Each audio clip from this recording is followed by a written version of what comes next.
하나님의 은총이 말씀을 사모하고 그리스도의 사랑을 체험하고 싶은 간절한 열망을 가지고 예배하는 저와 여러분, 그리고 든든한 교회에 함께하기를 진심으로 축복합니다. 누가복음 10장 25절로 37절을 통해서 사랑의 실천자가 됩시다 하는 제목으로 같이 은혜를 나누고자 합니다. 화물선이 안개가 자욱한 대서양을 횡단하고 있었습니다. 그때 선 위에서 허드렛 일을 하고 굳은 일을 다하고 있던 흑인 소년이 발을 헛디뎌 가지고 세차게 출렁이는 바다에 빠지고 말았습니다. 소년은 도와달라 살려달라고 소리를 쳤지만 아무도 듣지 못했고 세찬 파도에 밀려 소년은 다시 희망의 끈을 놓지 않고 필사적으로 수용을 했습니다. 그 시각 선장은 흑인 소년이 안 보이자 바다에 빠졌다는 생각을 하고 배를 돌립니다. 그때 누군가가 이렇게 말합니다. 시간이 너무 흘러서 벌써 상어밥이 됐을 건데 왜 돌립니까? 그 시각 선장은 흑인 소년을 위해서 구해하고 싶었는데 그렇게 선원들이 말을 하는 거예요. 이미 상어밥이 되었다고 말해요. 그 말에 잠시 망설였지만 선장은 소년을 찾아보기로 마음을 먹었습니다. 그러자 그의 결정에 반대하는 소년이 말을 합니다. 아니, 굳은 일이나 하고 허드렛 일이나 하고 뭐 볼품없는 흑인 꼬마를 위해서 배를 돌릴 만한 그런 가치가 있을까요? 이 말에 선장이 고함을 칩니다. 그만둬라! 선장의 호통에 선원 모두가 입을 다물었습니다. 바다에 가라앉기 직전에 소년을 발견하여 겨우 목숨을 건질 수가 있었습니다. 소년은 깨어나자마자 생명의 은인인 선장에게 무릎을 꿇고 진실하게 감사의 인사를 드립니다. 그때 선장이 소년에게 물어봅니다. 아니, 어떻게 바다에서 그토록 긴 시간 동안 견딜 수가 있었느냐? 뭐라고 대답할게요? 저는요, 확신이 있었어요. 선장님이 반드시 저를 구하러 오실 줄을 알았잖아요. 어떻게 내가 너를 구하러 올 믿음이 그렇게 확신이 있었느냐? 이렇게 물어보니까, 왜냐하면요, 선장님은 그런 사랑의 사람이니까요. 이 말을 들은 백발의 선장은 소년 앞에 무릎을 딱 꿇고 앉아서 눈물을 흘렸습니다. 내가 너를 구한 게 아니라 네가 나를 구했구나. 너를 구하러 가기 전에 잠시 동안에 망설였던 내가 너무 부끄러웠구나. 강철 같은 심장을 가진 사람이라도 뜨거운 눈물을 흘리게 하는 것이 바로 확신, 믿음의 힘입니다. 누군가에게 그런 믿음을 주는 사람은 행복한 사람입니다. 여러분들도 하나님이 나를 도와주고 있다, 주의 종이 기도하고 있다는 확신을 갖는 것은 그것은 축복인 줄로 믿습니다. 나는 누구에게 그런 믿음의 사람이 되었습니까? 그리고 그런 믿음의 사람이 있습니까? 라는 질문을 던져봅니다. 소년의 입장에서 보니 선장은 예수님처럼 느꼈고, 선장의 편에서 보니까 소년이 예수님처럼 느끼게 된 겁니다. 선장은 흑인 소년을 신학 공부를 시켰습니다. 그리고 훗날에 목사님이 되었습니다. 그 흑인 소년이 너무너무 유명한 어떤 목사입니까? 칼슨 목사님이십니다. 세상에는 여러 종류의 사람들이 존재합니다. 해를 끼치는 마이너스 인생, 즉 거미 같은 인생, 자기만을 위해서 살아가는 세모표 인생, 개미 같은 인생, 이웃에게 유익을 주고 이익을 주는 플러스 인생, 꿀벌과 같은 인생이 있다는 거죠. 오늘 우리는 어떤 종류에 속해 있는지를 한번 생각해 볼 필요가 있습니다. 오늘 본문에 보면 어떤 율법사가 예수님을 시험하여 질문을 던집니다. 그게 25절입니다. 선생님, 내가 무엇을 하여야 영생을 얻을 수 있습니까? 예수님은 대답합니다. 하나님 말씀에, 즉 율법에, 하나님 말씀에 뭐라고 기록되었으며 네가 어떻게 그 성경을 읽고 있었느냐라고 질문하니까 오늘 27절에 답을 합니다. 네 마음을 다하고 목숨을 다하고 뜻을 다하고 정성을 다하여 주 너희 하나님을 사랑하고 또한 네 이웃을 네 자신과 같이 사랑하라 하였나이다. 주님이 28절에 뭐라고 대답했습니까? 옳도다. 네가 최대로 알았다. 아는 것이 중요한 게 아니단 말이에요. 이를 행하라. 그러면 살리라. 이렇게 말씀해요. 그때 율법사들이 또 빈중대면서 질문을 던집니다. 내 이웃이 누굽니까? 그때 주님이 오늘 본문 말씀을 소개합니다. 여리고로 내려가다가 강도를 만난 자가 있는데 거반 죽게 되었어. 근데 제사장도 그냥 지나가고 레인도 그냥 지나갔지만, 즉 교회의 중직들이 직분 가졌다고 믿음 있는 척하는 자들이 그냥 바빠서 지나가 버렸어. 그런데 사마리아 사람이 그냥 지나가지 않고 짓밟힘을 당하고 무시당했던 사마리아 사람인데 그는 그를 구해줬다. 그 강도 만난 사람의 이웃이 누구냐? 이렇게 주님이 반문할 때 뭐라고 대답했어요? 율법사들이 사마리아 사람인데요, 자비를 베푼 사람인데요. 그러자 예수님이 뭐라 하겠습니까? 아는 게 중요한 게 아니야. 너도 이와 같이 행하라. 사랑의 실천자가 되라. 이 말씀을 하는 거예요. 오늘날 여러분 이론적으로야 얼마나 많이 알아요. 예수님이 누구고 하나님이 누구고 성령님이 누구고 교회 안에서 예배를 드리고 기도는 어떻게 해야 되고 뭐 하나님 앞에 감사는 어떻게 하고 11조는 어떻게 하고 다 알고 있어요. 입술로는 너무너무 많이 알고 입술로는 많이 고백을 해요. 그런데 말이 아니라 행하는 신앙, 실천하는 신앙이 중요하다는 것입니다.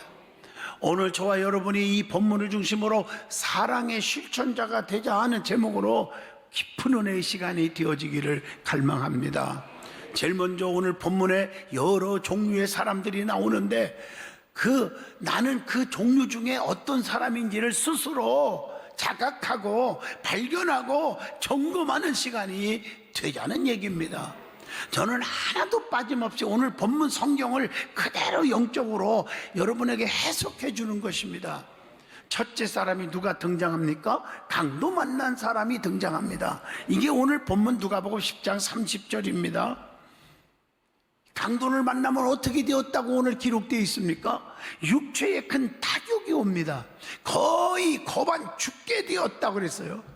오늘 30절 보니까 영적으로 봅시다. 사탄을 만나면 믿음이 거의 죽을 지경이 되는 거예요.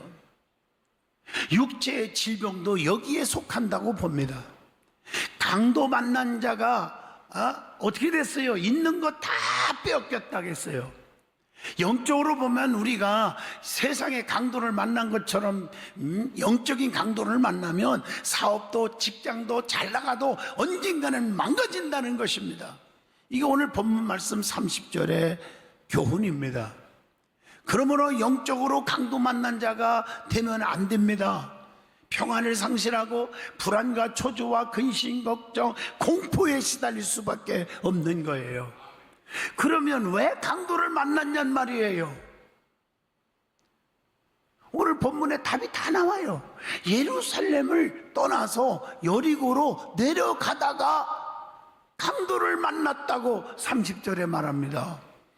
예루살렘은 어떤 곳입니까? 하나님의 말씀이 선포하는 거룩한 곳, 하나님의 은혜와 평강이 넘치게 임하는 곳입니다. 하나님의 구원의 은총이 있는 곳입니다. 예루살렘은 오늘날 교회를 의미합니다. 성전을 의미합니다. 그러므로 성전을 사모하시기를 축복합니다. 예루살렘에서, 즉 성전에서 여리고로 내려갔기 때문에 강도를 만난 거예요. 오늘 30절에 보니까 여러분, 여리고는 어떤 곳인지 아시죠? 비옥한 도시입니다. 산물이 풍성한 곳이에요. 한마디로 말하면 경제가 막 너무너무 넘치게 활성화되는 곳이 여리고입니다. 그 대신 물질이 있는 곳에 죄가 많잖아요. 사치가 있고 방탕이 있고 죄악으로 가득 찬 곳입니다. 마치 소돔과 고모라 성 같은 그곳이 여리고입니다. 유혹이 너무 많아요. 유혹에 이끌려 교회를 멀리하고 세상으로 내려갔기 때문에, 여리고로 내려갔기 때문에 강도를 만난 겁니다. 왜 여러분들이 잘 나가다가 강도 만나 죽게 되고 사업 다 망치고 여러분 건강 망치고 왜 그럽니까? 내려가다가 어디로? 여리고로. 세상이 너무 좋아서 내려가다 보면 이하단 나는 거예요. 여러분, 영적으로 성경에 분명히 우리에게 가르쳐 주고 있어요. 믿음은 올라가야지 내려가면 안 됩니다. 베들레헴에서 먹고 사는 것 때문에 좀 잘 먹으려고 이방 땅, 하나님이 기뻐하지 않는 땅, 죄악으로 가득 찬 땅 모압으로 내려가다가 성경에 뭐라고 말해요? 슬픈 여자가 되었어요. 남편이 죽어버렸어요. 사랑하는 두 아들 말년과 기률이 죽어버렸어요. 이게 누가서 1장 1절로 5절의 말씀이에요. 내려가니까 슬픈 여자라고 고백할 수밖에 없었어요.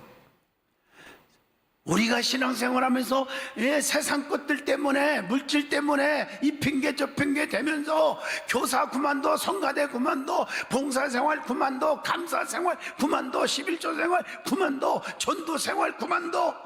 이것은 여러분, 내려가는 신앙입니다. 불순종, 불만족, 불신앙으로 인해서 잘못하면 강도 만나는 거예요. 예루살렘에서 하나님께 예배하고 하나님을 섬기면서 불만족, 불순종, 불신앙이 생겨 세상의 유혹에 끌려서 내려가면 강도 만날 수밖에 없다는 거 명심하세요. 여러분 보세요. 디모데후서 4장 10절 보면 그렇게 성자 중에 성자, 귀한 사도 바울도요, 얼마나 마음에 쓰라림이 있었으면 이름을 거론까지 해요. 그럼 뭐라겠어요? 이름을 댄다니까. 대만은 세상을 사랑하여 돈이 좋아서, 세상 친구가 좋아서 나를 버리고 데살로니가로 갔어. 배신했어. 그렇게 말하죠. 그레스게라는 사람은 갈라디아로, 디도는 달마디아로 다 배신하고 떠났어. 이렇게 이름까지 거론하더라고 바울이. 교회 안에서 불평하고 불만, 불신앙, 불순종 인해서 강도 만나면 안 될 줄로 믿습니다. 자, 두 번째 등장하는 인물이 있죠. 그게 누구요? 강도입니다. 강도가 있었으니까 강도 만났죠. 사람들에게 물질적 피해를 주고 생명에 해를 주는 자가 바로 강도입니다. 자기 배만 채우려고 하는 자가 강도입니다. 나중에는 그 대가를 반드시 치르게 되는 거예요. 누가복음 16장 22절. 세상에서 보면 조금 전에 설명했지만 거미 같은 인생, 마이너스 인생이죠. 개미 같은 인생, 세모표 인생이죠. 꿀벌 같은 인생, 플러스 인생이죠. 강도는 어디에 속할까? 거미 인생을, 거미 인생, 즉 마이너스 인생이에요. 물고 뜯고 죽이고 잡아먹고 괴롭히고, 이게 거미예요. 강도는 그 짓 한 거예요. 영적인 강도가 뭘까요? 나 때문에 말 한마디 함부로 하고 미워하고 불평과 부정적인 말을 조장하고, 그래서 영혼들을 죽이고 괴롭히고 실망시키고 교회를 떠나게 하고, 그래서는 안 되죠. 거미는요, 게을러요. 일을 안 해요.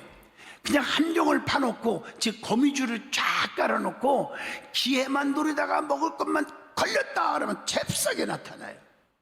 그리고 물고 뜯고 괴롭히고 죽이고 자기 이익만, 자기 배만 채우는 거예요.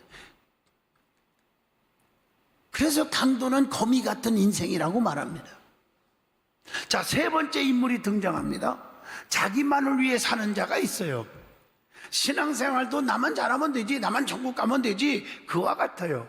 강도를 만난 자를 보고 바쁘다고 그냥 지나친 자들이에요. 오늘 본문 31절이죠. 레인과 제사장들이죠. 교회로 말하면 아주 중직이라고 직분 가졌다고 목에 힘주는 자들이죠.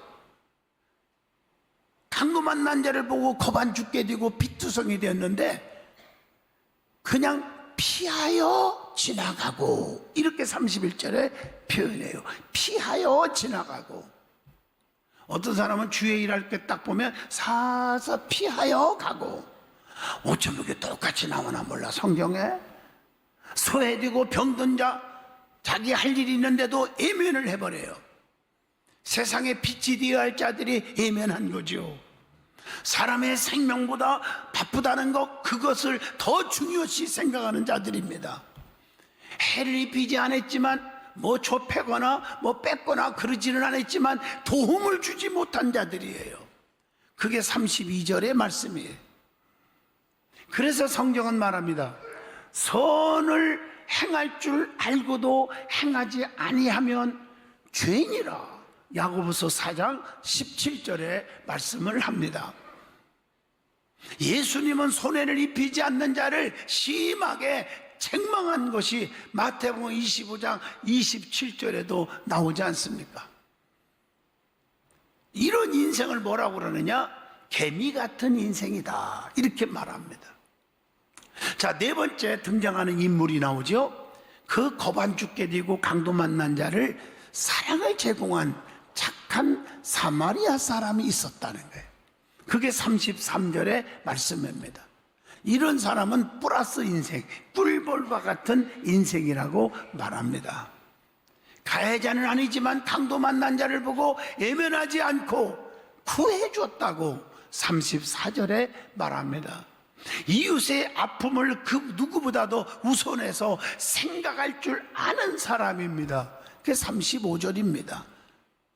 2데나리온을 주면서 이 사람 좀 살려주라고. 자기 형제 자매도 아니고 자기의 친구도 친척도 아니에요. 아는 사람도 아니에요. 그냥 그 영혼, 그 사람이 불쌍해서 2데나리온이면 1데나리온이 장정이 열심히 하루 종일 일해서 받는 임금이라고 그래요. 그럼 오늘 30만 원씩 받으면 60만 원이에요. 그 작은 돈 아니에요. 알지도 못하는 사람 불쌍하다고 60만 원을 투자한 거예요.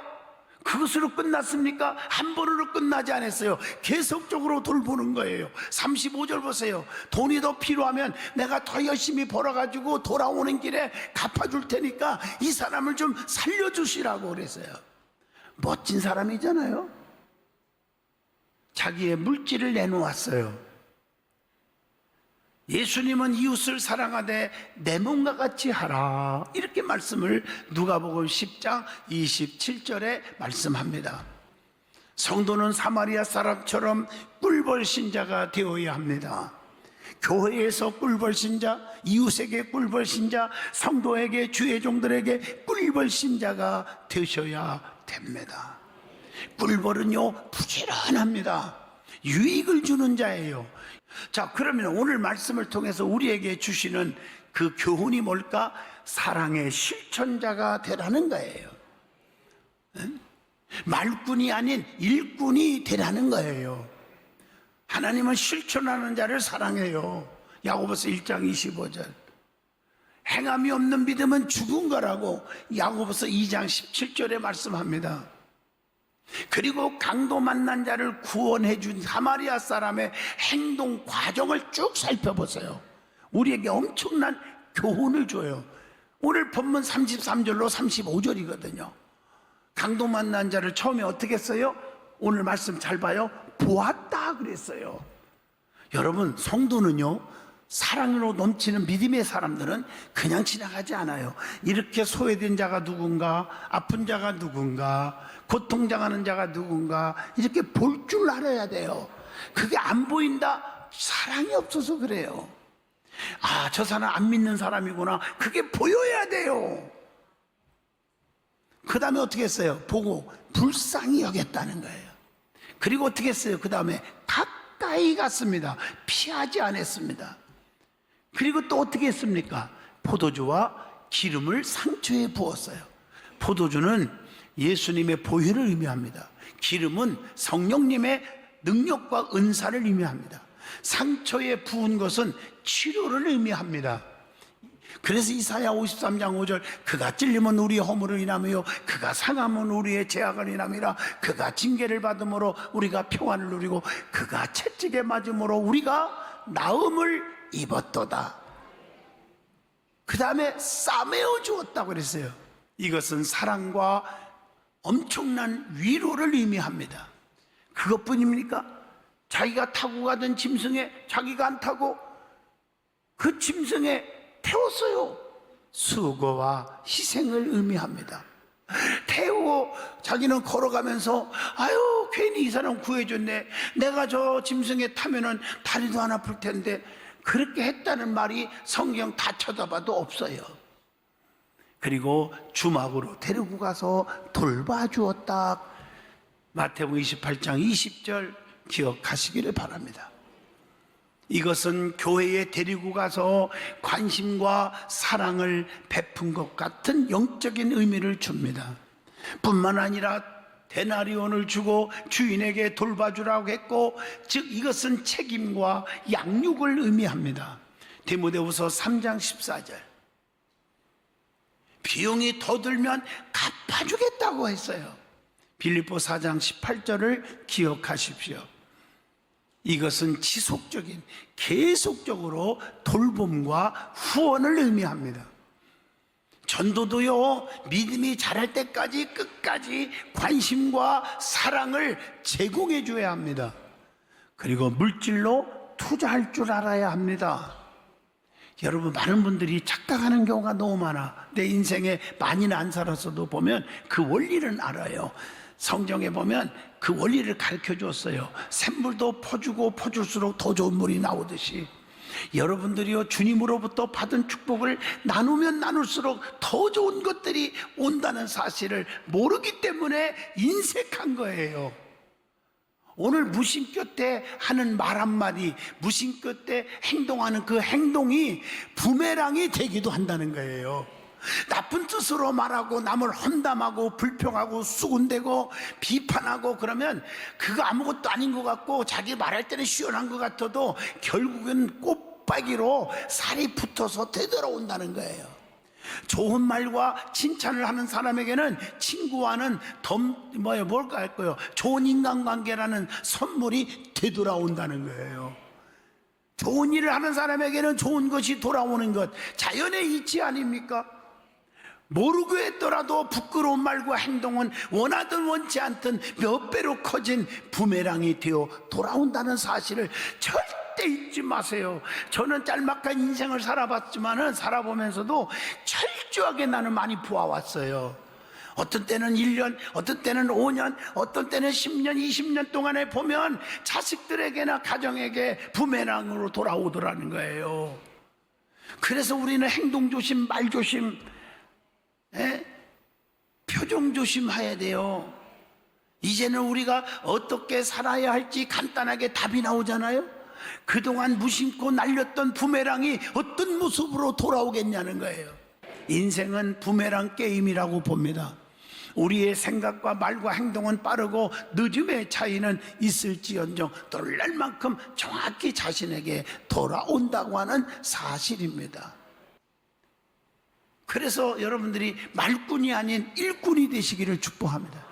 오늘 사마리아 사람들은 짓밟힘을 당하고 무시당하고 업신여길 당했지만 바로 그 사람은 사랑의 실천자가 되었습니다. 겉보고 판단하지 마시고 저와 여러분은 사랑의 실천자가 됩시다.